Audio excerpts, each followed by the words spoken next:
जहाँ देश में बेरोजगारी चरम पे है, महंगाई बहुत बड़ा प्रश्न था, लोग जो है कहीं ना कहीं मसीहा तो खोजेंगे। और ये बात कहीं भूलने लायक भी नहीं है कि राहुल गांधी जो है बार बार जो पप्पू आप कहते हैं, तो लोकतंत्र की खूबसूरती बदलाव होना चाहिए।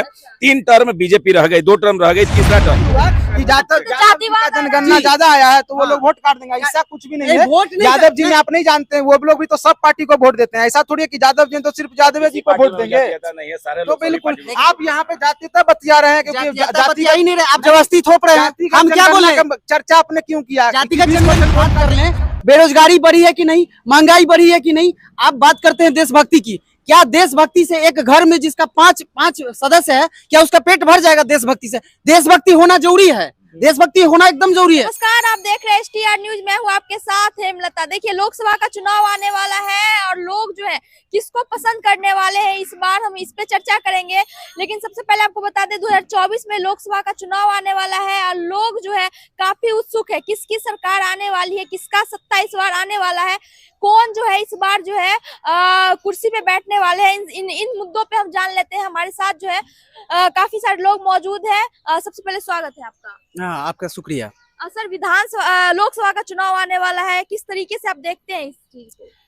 देखिए, बिहार में 2024 में लोकसभा चुनाव है, 2025 में विधानसभा चुनाव, और आपको पता होगा कि आरजेडी पुरजोर कोशिश करेगी कि इस बार लोकसभा चुनाव में आरजेडी के सांसद आए।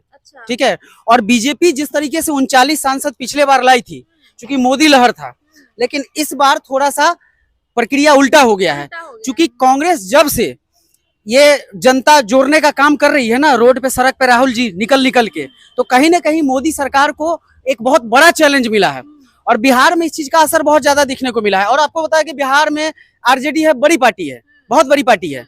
और जदयू की बात करें तो नीतीश जी का छवि जो है वो पलटने वाला छवि हो गया है। पलटने वाला है, एकदम पलटने वाला छवि। बोल सकते हैं कि जेडीयू का जो है पलटने वाला हो। आप देखिए ना, उनका एक पैर रहता है जो एनडीए में, एक पैर रहता है महागठबंधन में। तो इसे दोनों तरफ रहते हैं, दोनों तरफ रहते हैं। उनको सिर्फ इस बात से मतलब है कि हम सत्ता में बने रहें और मुख्यमंत्री का जो कुर्सी है वो जदयू के पाले में रहे। अच्छा, मतलब सत्ता में बनने रहने के लिए दोनों पार्टी में रहते हैं। हाँ, एक बात बताइए, मुख्यमंत्री जी बोलते हैं कि हम हाथ पकड़ के तेजस्वी जी को बैठा देंगे मुख्यमंत्री के कुर्सी पे, तो जदयू के जितने कार्यकर्ता और नेता हैं, जितने सांसद और एमएलए हैं, जितने एमएलसी हैं, क्या इस बात की राजी देंगे मुख्यमंत्री जी को कि आप अपने पार्टी को तजब्बुर नहीं देते हुए आप एक अन्य पार्टी जो आपकी सहयोगी पार्टी है महागठबंधन में राजद, उसके नेता को आप सुप्रीमो बना दे? ये कहीं से जायज और नीति संगत बात आपको लगता है? व्यवहारिकता है इसमें?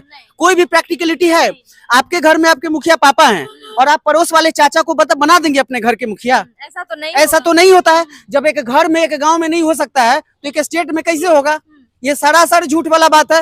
अब तेजस्वी जी को हाथ पकड़ के परछावन कर रहे हैं। मतलब नीतीश कुमार जी जो है दल बदल कर रहे हैं पार्टी में। नीतीश कुमार जी के दोनों हाथ में लड्डू है ना। अच्छा। क्योंकि देखिए, यहाँ लव ट्रायंगल चल रहा है। Love triangle? हाँ, पॉलिटिक्स में कैसे बता रहे हैं। बड़ी पार्टी आरजेडी है, उसके बाद ये है बीजेपी है, उसके बाद है जदयू। अब तीनों में 2 को बहुमत आ गया तो बीजेपी और आरजेडी मिलेगी नहीं। कहती है हमारा सिद्धांत बिल्कुल अलग है। हाँ, तो भैया हम नहीं मिलेंगे। लेकिन जदयू का कोई सिद्धांत नहीं है, पता नहीं, हम ऐसा कह नहीं रहे। लेकिन अब बताइए, जदयू दोनों से मिल जाती है। तो जो अच्छा काम करते हैं वो उनके तरफ जाते हैं ना। हाँ, जो अच्छा काम करते हैं। तो यहाँ टर्म बट रहा है ना, टर्म बटा। तेजस्वी जी को आप क्यों नहीं बोल रहे हैं सरकार बनाने के चलते फिर इसमें आ गए? क्या वो अपने से आप पर्सनली मुख्यमंत्री बनते? नहीं बनेंगे ना, नहीं बनेंगे। लव ट्रायंगल भैया, बड़ी पार्टी है आरजेडी बिहार में, तो वो स्वयं बनते मुख्यमंत्री, तो इधर आने की क्या जरूरत है मुख्यमंत्री बनने की? पार्टी है, लेकिन वोट कटवा भी जानते हैं ना। कटवा जानते हैं, लेकिन आप बड़ी पार्टी जो बोल रहे हैं तो कौन बड़ी पार्टी नहीं है? बिहार की बड़ी पार्टी से थोड़ी हो जाएगा खाली काम। बिहार की बड़ी पार्टी से काम कैसे नहीं होगा? इसलिए तो एनडीए तो बैकफुट पे आ गया ना। एक बात बताइए, इतना ताल ठोक रहे थे एनडीए, बीजेपी वाले ताल ठोक रहे थे कि अब नीतीश कुमार विकास के साथ हैं, विकास पुरुष हैं। क्या हुआ? ओवरनाइट ऐसा जमीन का बंटवारा हो गया। तेजस्वी जी कर दिए। अरे तो बड़ी पार्टी है तब ने कर दिए भैया, यही तो बात हम भी बोल रहे हैं। मानना है कि बिहार के आप खुद बोले ना कि मतलब कि जो जैसे दल बदलू इधर उधर जाते हैं, तो तेजस्वी जी कोई पार्टी अपना बनाने के लिए, अपना सरकार बनाने के लिए क्यों नीतीश जी के पास? वो भी तो बोलते थे पहले कि से नहीं, चाचा को अब नहीं आने देंगे, एकदम नहीं आने देंगे, चाचा मेरे साथ ऐसे किए, ये किए, इतना सारा बयानबाजी, तो काहे फिर ले लिए भाई? नीतीश कुमार भी, नीतीश जी, तेजस्वी जी भी जो है दल बदल कर करते हैं? बिल्कुल करते हैं, तभी तो तेजस्वी जी दल सरकार बनाने के लिए कोई कुछ भी बिहार में कर सकता है, बिहार में जानिए। नहीं। सत्यम जी को अगर बना दिया जाए, अभी जिनका सपोर्ट कर रहे हैं इनको बोल दे कि भाई आपको ऐसे कर देती, दूसरा में चल जाएंगे, उधर बोल देती तीसरा में चल जाएंगे। भैया हम पार्टी में रहते ही नहीं है, पार्टी से तो दूर रहते हैं। एक बात बताते हैं, आपको कुछ भी बनाया जाएगा, कोई भी आप देखिए, तुरंत चल जाएंगे। सीधा प्रश्न है ये था कि इस बार बिहार का मुख्यमंत्री कौन होगा, जनता किसे चुनेगी और भारत में प्रधानमंत्री के दावेदार कौन होगा। तो ये किसी पे थोपा नहीं जा सकता ना कि जबरदस्ती, ये पब्लिक की राय है। अब जो जैसा काम करेगा, सत्यम जी ने बहुत अच्छी बात कही कि राहुल गांधी का जो भारत जोड़ो यात्रा था काफी हद तक कारगर रहा। कारगर होगा क्यों नहीं भाई, जहां देश में बेरोजगारी चरम पे है, महंगाई बहुत बड़ा प्रश्न था, लोग जो है कहीं ना कहीं मसीहा तो खोजेंगे। और ये बात कहीं भूलने लायक भी नहीं है कि राहुल गांधी जो है बार बार जो पप्पू आप कहते हैं, तो लोकतंत्र की खूबसूरती बदलाव होना चाहिए। 3 टर्म बीजेपी रह गई, 2 टर्म रह गई, तीसरा टर्म है। तो आपके हिसाब से कांग्रेस आना चाहिए? मेरे हिसाब से कांग्रेस नहीं आना चाहिए, ये बात मत भूलिए। नहीं, हम लोकतंत्र की खूबसूरती है बदलाव, हम जबरदस्ती क्यों। मेरा आदर्श कभी चंद्रशेखर आजाद हो सकते हैं, भगत सिंह, मंगल पांडे, अब्दुल हमीद हो सकता है, अबुल कलाम आजाद हो सकते हैं, लेकिन राहुल गांधी और मोदी और लालू यादव और ये तेजस्वी और नीतीश कुमार ये सेवक हैं, हमने उनको चुना है, ये हमारे आदर्श नहीं हो सकते। और हमको जहां फायदा दिखेगा, जनता को जहां फायदा दिखेगा, और ये बात कतई मत भूलिए कि राहुल गांधी पप्पू नहीं है, राहुल गांधी इंदिरा गांधी के पोता और राजीव गांधी के बेटे हैं, ये भी बात भूलने लायक नहीं है। राहुल गांधी तो कभी कभी पप्पू वाला काम भी तो कर देते हैं। अरे भाई तो क्या करेगा आदमी, है ना, भगवान नहीं ना है, युवा भी तो है। जिस दिन मौका मिलेगा, हो सकता है आलू से सोना निकालने वाला फैक्ट्री डालिए देंगे तो क्या दिक्कत है, आलू से सोना निकालेंगे, कुछ भी हो सकता है। एक चीज ललित भाई आपने बड़ा अच्छा बात बोला, एक चीज बताइए, जिस समय मोदी लहर था, प्रधानमंत्री बड़ा अच्छा काम किए हैं देश के अथी पे, अभी 8 नौसेना के फांसी देने वाला है, ठीक है, कतर जैसा छोटा देश। दर्शकों को बता दूं कि 27 लाख आबादी वाले कतर देश में 80,000 तकरीबन भारतीय रहते हैं, कहाँ गया, ठीक है, और कहाँ गया, और 13 करोड़ आपके बिहार में आबादी है। कतर जैसा कितना कतर इसमें घुस जाएगा, कहाँ गया आपका स्ट्रेटेजी?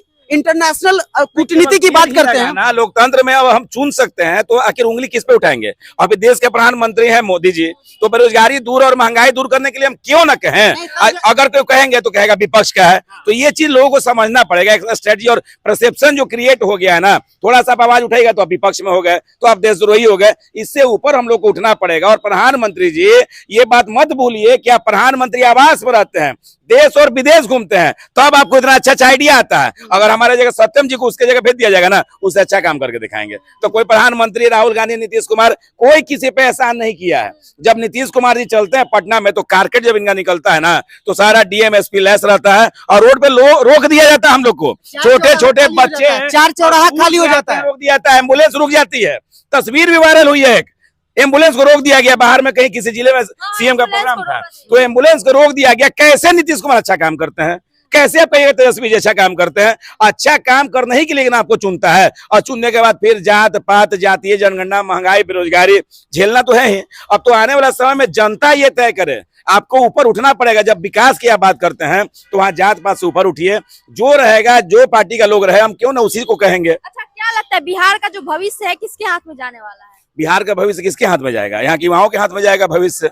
युवा देश की राजनीति तय करते हैं, भले युवाओं को कुछ मिलता नहीं है, लेकिन देश का भविष्य युवा जो है। अब बूढ़ा सूढ़ा आदमी जाएगा, क्या होगा नहीं होगा, यंग रहेगा तो कुछ ना कुछ तो उसको आगे लाइफ बनाना है ना। अब बुढ़वा सब सोचता है कि 2-4-5 साल रह जाएंगे, उसके बाद तो अपना भला हो ही गया। आपके हिसाब से कोई यंग इंसान जाना? बिल्कुल यंग होना ही चाहिए। देश को आजाद कौन कराया? गांधी जी कराए, इससे मैं इत्तेफाक नहीं रखता हूँ या रखता हूँ, लेकिन मैं ये जानता हूँ कि चंद्रशेखर आजाद अगर नहीं मारे रहते गोली और भगत सिंह फांसी नहीं चढ़ते, तो अंग्रेजों में यह भय नहीं होता। आपको क्या लगता है बिहार का भविष्य किसके हाथ में जाना चाहिए? देखिए, जैसा ललित जी बोले कि युवाओं के हाथ में जाना चाहिए, तो इससे मैं सहमति रखता हूं, लेकिन पार्टी इन्होंने नहीं बताया है। सभी पार्टियों में युवा होते हैं, ठीक है ना। अब ये पार्टी तय करेगी ना कि उसमें से कौन मुख्यमंत्री बनेगा। बेरोजगार और गरीब का कोई जात नहीं होता, छात्रों का कोई जात नहीं होता, युवाओं का कोई जात नहीं होता, कहाँ बोला? ना कोई पार्टी होती है। अभिषेक भाई ये बात, अभिषेक भाई तस्दीक करना चाहते हैं ललित भाई आपसे और हमसे कि हम किसके पक्ष और विपक्ष में बात करते हैं। मैं क्लियर कट आपको बताता हूँ अभिषेक भाई कि इस बार बिहार की राजनीतिक में आप देखिएगा, ठीक है, लहर किसी की तरफ नहीं है, लेकिन चुनाव के एन मौके पे आदमी हर चीज पे गौर फरमाएगा। मोदी सरकार बात कर लें, बेरोजगारी बढ़ी है कि नहीं, महंगाई बढ़ी है कि नहीं। आप बात करते हैं देशभक्ति की, क्या देशभक्ति से एक घर में जिसका 5 सदस्य है, क्या उसका पेट भर जाएगा देशभक्ति से? देशभक्ति होना जरूरी है, देशभक्ति होना एकदम जरूरी है, लेकिन देशभक्ति आदमी तब करेगा और भक्ति भी तब करेगा जब उसका परिवार भरा पूरा रहेगा। और आरजेडी की बात अगर कर रहे हैं ना, आरजेडी की बात आरजेडी की बात आरजेडी की बात कर रहे हैं, आरजेडी में तो लोगों ने सामान जलाया, भूखे रहे यार।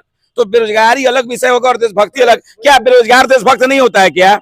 क्या किसी जात में देशभक्ति नहीं है? रोजगार हाथ में होना चाहिए। अब आप बेरोजगारी का और महंगाई को देशभक्ति के आड़ में आप राष्ट्रवाद के आप सोचिए कि हम दबा दे, तो उन्होंने चंद्रयान भेज रहे, अच्छी बात है, भेजिए ना भाई। हमारा देश का गौरवान्वित हुआ है, पूरे विश्व में आज डंका भारत का बजा है। लेकिन भारत में रहने वाले जो लोग, और मोदी जी जो है देश को तो बरियार कर रहे हैं मोदी जी, लेकिन देश में रहने वाले लोग जो है इस बार जिस तरीके से अपराध बढ़ा है महागठबंधन की सरकार आने के बाद, जिस तरीके से अपराध का ग्राफ बढ़ा है, तो कहीं ना कहीं जनता के अंदर में, मैं चौक चौराहे पे खड़ा रहता हूं, तो हर जाति और वर्ग के लोग ये कह रहे हैं कि अगर सरकार बनती है फिर से महागठबंधन की, तो इन चीजों पे अगर अंकुश अभी सरकार चुनाव से पहले नहीं लगाती है, तो मुझे लगता है कि बीजेपी बड़ी पार्टी के रूप में बिहार में परफॉर्मेंस दे सकती है, इसमें कहीं कोई कतई बात नहीं।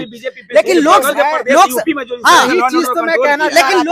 लोकसभा चुनाव में आपको अभिषेक जी बता दूं, लोकसभा चुनाव में आरजेडी 20% सीट काट सकती है बीजेपी का, इससे भी पीछे नहीं हटा जा सकता है।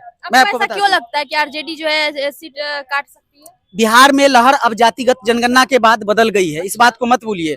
लोग अब सीना ठोक के बोल रहे हैं कि मैं पहली नंबर पे हूँ, मैं दूसरे नंबर पे हूँ। हाँ, और लाला यादव का जाति बड़ा है, इसलिए वो जो है आरजेडी काट सकती है। जी मतलब वही हुआ कि जातिवाद जनगणना ज्यादा आया है तो वो लोग वोट काट देंगे, ऐसा कुछ भी नहीं है। यादव जी में आप नहीं जानते हैं, वो लोग भी तो सब पार्टी को वोट देते हैं। ऐसा थोड़ी है कि यादव जी तो सिर्फ यादव जी को वोट देंगे। तो बिल्कुल आप यहाँ पे जातीयता बतिया रहे हैं, क्योंकि जाति ही नहीं रहे, आप जबरदस्ती थोप रहे हैं। हम क्या बोले, चर्चा आपने क्यों किया? जातिगत 20% वोट काटेंगे, इसका मतलब यही हुआ। 20% वोट नहीं काटेंगे, 20% सीट काटेंगे। हम बोल रहे हैं सीट काटना वोट काटना में क्या अंतर है? वोट देंगे तभी ना सीट काटेगा। मैं आशंका नहीं जता सकता हूँ, लोकतंत्र है ना, हम अपनी बात रख सकते हैं ना। लेकिन जात पात की चर्चा ही नहीं, तो जातिवाद ही आ रहा है। जात पात की चर्चा क्यों नहीं करेंगे आप? सत्यम जी के बाद से कोई मतलब देखिए, सबसे बड़ी बात है लोकतंत्र में आप किसी को गाली दे सकते हैं। आप मोदी को गाली दिए, सुबह से शाम तक आप देख रहे हैं ना, मोदी को, धीरेन्द्र शास्त्री को पत्रकार गाली दे रहा है भाई। आप कुछ भी बोल दीजिए ना, कुछ भी बोल सकते हैं। किसी को दे दीजिए तो फिर FIR हो जाएगा। क्या होता है ऐसा? आप ही का ना सरकार, आप जो कह रहे हैं कि युवा आना चाहिए, युवा है ना, उप मुख्यमंत्री युवा है ना, मुख्यमंत्री है मतलब युवा है ना। अब नीतीश जी मुख्यमंत्री बूढ़े हैं तो क्या कहिएगा कि मेरे बाबूजी का सरकार है, बोला वो मतलब हुआ। लेकिन मेरी सरकार नहीं है। और देखिए हम लोग आम जनता है, सरकार किसी के भी हो, विकास महागठबंधन के लिए एक चीज और हम बताते हैं कि आने वाला समय में जब से महागठबंधन बना और अपराध जिस तरीके से बिहार में बढ़ा है, काफी लोग भय से आशंकित है। लोग फिर 6-7 बजे घरों में जाने लगे हैं। महिलाओं पे जो अत्याचार बिहार में बढ़ा है, और सबसे बड़ा ये है ना कि साधु यहाँ था लेकिन अब वो साधु शैतान बन चुका। लोग नीतीश कुमार जी पे उंगली उठा रहे हैं। नीतीश सुशासन की सरकार में जब अगर होगा तो उंगली तो उठेगी नीतीश कुमार जी आप पे, इस पे सोचना पड़ेगा। इसके पहले मुख्यमंत्री जी नीतीश ही थे, हो रहा था ऐसा? नहीं ऐसा हो रहा था। ऐसा बात है कि रोजगार के बारे में जो वादा किए तेजस्वी जी, उस पर खरा उतरे हैं, जो भी 10 लाख रुपया 10 लाख गच्छे थे रोजगार, उसमें 4 लाख से 5 लाख पूरा कर चुके हैं अभी तक।